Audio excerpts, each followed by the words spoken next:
Hello kids, how are you all? So we were doing first chapter, that was integers.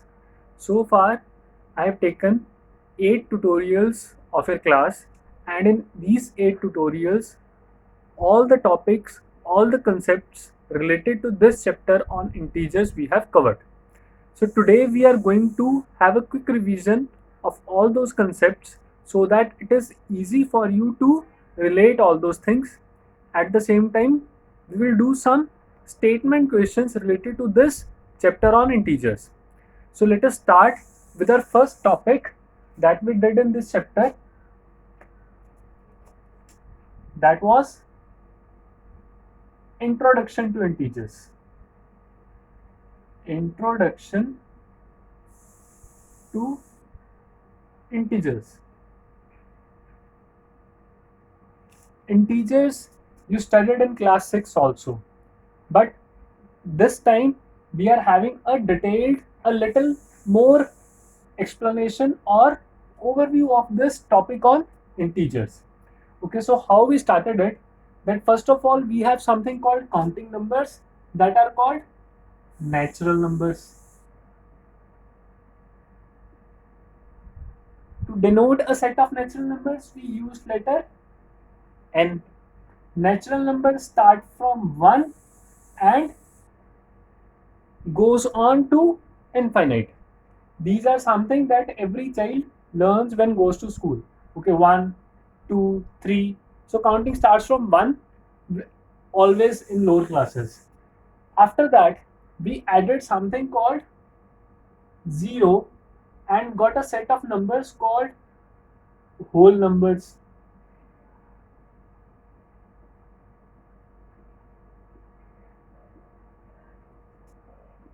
Natural numbers, these all are natural numbers, plus 0, we get a set of whole numbers.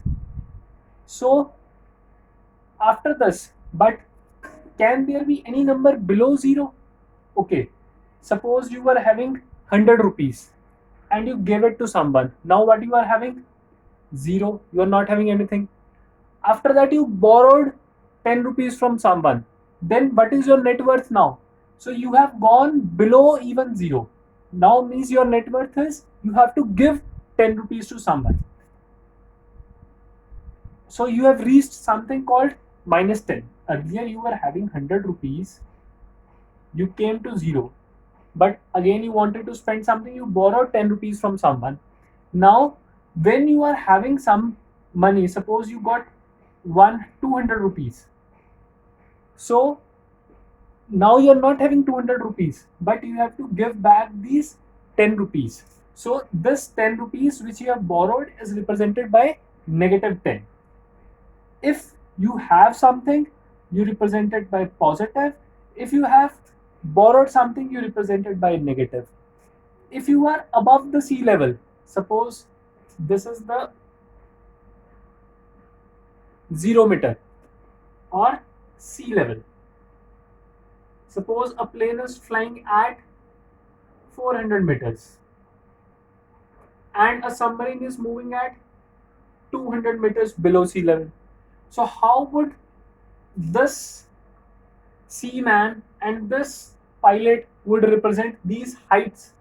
This pilot would say that I am at 400 meter above sea level, and he will say that I am 200 meter below sea level. How to represent it mathematically? Plus 400, negative 200. Okay. Temperature of a place. Suppose today temperature of your place is 30 degrees Celsius, and in February suppose the minimum or average temperature at your place was 10 degrees Celsius. In January it was 0 degrees Celsius. But can the temperature go below 0 degrees Celsius? Obviously.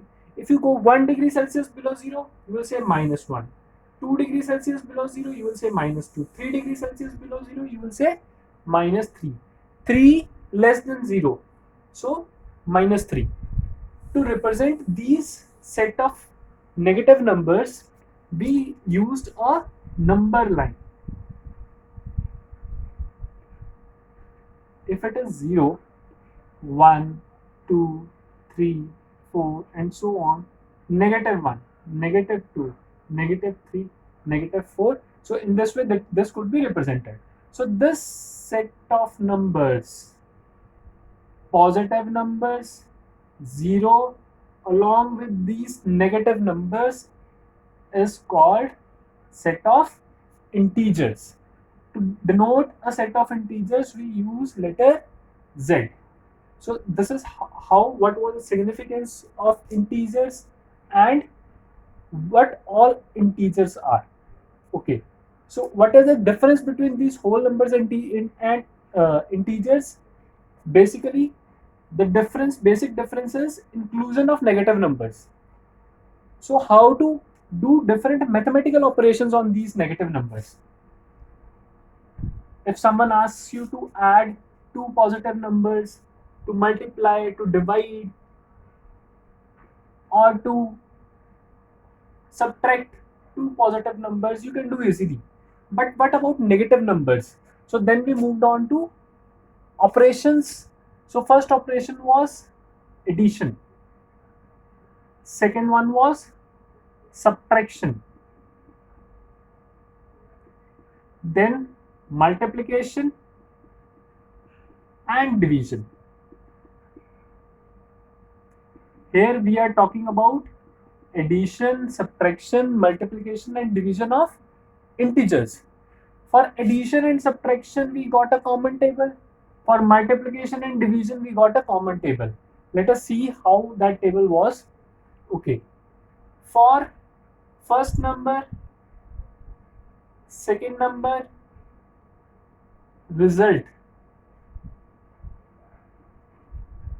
If one number was positive, second was positive, result was positive. This is for subtraction or addition operation. If one number was positive, another was negative, one number was negative, another was positive, the sign of bigger number. We took the value and sign of bigger number was the answer. Both the numbers negative, answer is negative. So let us take some examples. Let us take two positive numbers. 3 plus 5, obviously the result is 8. One positive, one negative number. Okay.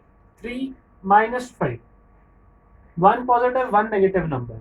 First of all, what operation we will do? We'll find the difference. Okay, find the difference. Difference between 5 and 3 is 2, and sign will be of bigger number. Between 3 and 5, which one is bigger number? 5. So sign is of bigger number, it becomes -2.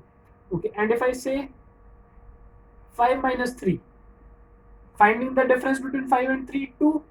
Sign of 5 is positive, sign of 3 is negative. To check the sign, we see the sign in front. So here the sign would be of 5 and it turns out to be positive. Both negative.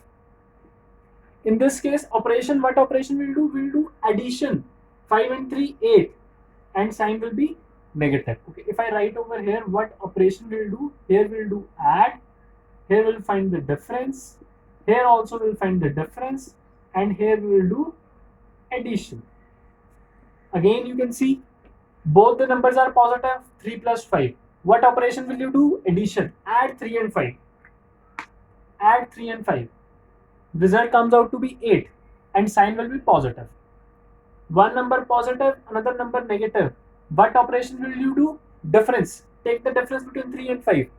Difference between 3 and 5 is 2. Sign of bigger number. For both these cases, the sign is of bigger number. So here bigger number is 5. Sign is negative for 5. Here it becomes -2. Bigger number 5, sign is positive, +2. Both the numbers negative. Operation will do add. Adding it and the result would be negative. 5 and 3 result. Addition 8. Result is negative. So we place this negative sign. So now we know how to go with it. Whether it is addition, whether it is subtraction, we can go for it. But what about when we have questions involving brackets? Okay, 3 plus -5. So it will give you 3 minus 5. 3 minus minus 5, it will give you 3 plus 5. Means one positive and one negative together. When you open the bracket, it becomes negative sign. One negative and another negative together. Two negatives together. So when you open the bracket, you get the positive sign. Negative, negative, positive, positive is positive only. Positive, negative is negative. Negative, positive is positive, and negative, negative is again positive. Let us take the examples. Okay, 3 plus plus 5. Positive, positive, positive. 3 plus minus 5. Positive, negative, negative. 3 minus plus 5. Negative, positive, negative. 3 minus minus 5. Negative, negative, positive. So whenever the questions are there with bracket, first of all we will open the bracket, then it doesn't matter to us. We have two numbers and we can easily solve it. When there is a set of numbers, more than two numbers, three numbers, four numbers, then how to go for it? We will do step by step. Okay, solving two first, then solving another first, another. So suppose the question is 2 plus minus 3 plus minus 8 minus minus 2. How to go for it? First of all, opening the bracket, plus minus minus, plus minus minus, minus minus plus. So first of all, let us solve these two. 2 minus 3. One number is positive, one number is negative. We will take the difference. Difference comes out to be 1. Sign is negative. Minus 8 plus 2. Both the numbers are negative. We will add. Sign will be negative. Plus 2. One number is negative, one number is positive. We will take the difference. And sign will be bigger number, negative. So in this way we can solve it. Or from here another way was 2 minus 3 minus 8 plus 2. So combining negative and positive terms, it comes out to be 2 plus 2 minus 3 minus 8. Adding this 4, solving minus 3 and minus 8 will get minus 11, and 4 minus 11 is minus 7. So this was something about addition and subtraction. This table is very important. All of you just make this table in your notebook. That first number, second number, operation and result. And this is for addition or subtraction. Okay, so similarly, now let us see for multiplication and division.